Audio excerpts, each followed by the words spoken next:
اعوذ باللہ من الشیطان الرجیم بسم اللہ الرحمن الرحیم۔ بخاری شریف جلد دوم حدیث نمبر 1307۔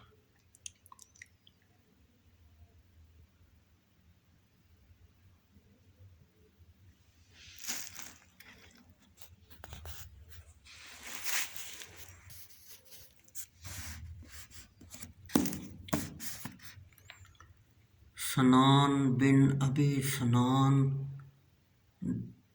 دولی نے حضرت جابر بن عبداللہ رضی اللہ تعالیٰ عنہ سے روایت کی۔ حضرت جابر نے ان کو خبر دی کہ انہوں نے رسول اللہ صلی اللہ علیہ وسلم کے امراء نجد کی طرف جہاد کیا۔ جب رسول اللہ صلی اللہ علیہ وسلم واپس تشریف لائے تو وہ آپ کے ساتھ واپس آئے تو دوپہر کی سخت گرمی نے ان کو ایک خاردار درختوں کی وادی میں پایا۔ رسول اللہ صلی اللہ علیہ وسلم اس جگہ اتر گئے اور لوگ درختوں کے سایہ کی تلاش میں ادھر ادھر بکھر گئے۔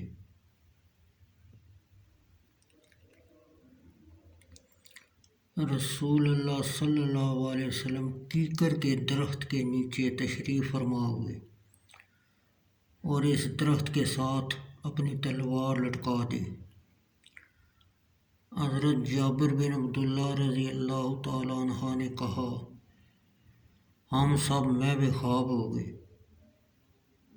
پھر اچانک رسول اللہ صلی اللہ علیہ وسلم نے ہمیں بلایا اور ہم آپ کی خدمت اقدس میں حاضر ہوئے تو دیکھتے ہیں کہ آپ کے پاس اعرابی غورس بیٹھا ہوا ہے۔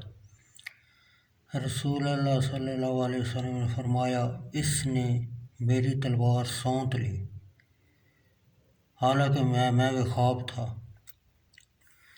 میں بیدار ہوا اور وہ اس کے ہاتھ میں نیام سے باہر تھی۔ پھر اس اعرابی نے مجھ سے کہا، آپ کو مجھ سے کون بچائے گا؟ میں نے کہا، میرا اللہ مجھے بچائے گا، خبردار وہ یہ بیٹھا ہوا ہے۔ پھر آپ صلی اللہ علیہ وسلم نے کوئی سزا نہیں دی۔ واقدی نے ذکر کیا کہ وہ مسلمان ہو گیا اور اپنی قوم کی طرف واپس آیا تو اس کے ذریعے بہت لوگوں نے ہدایت پائی۔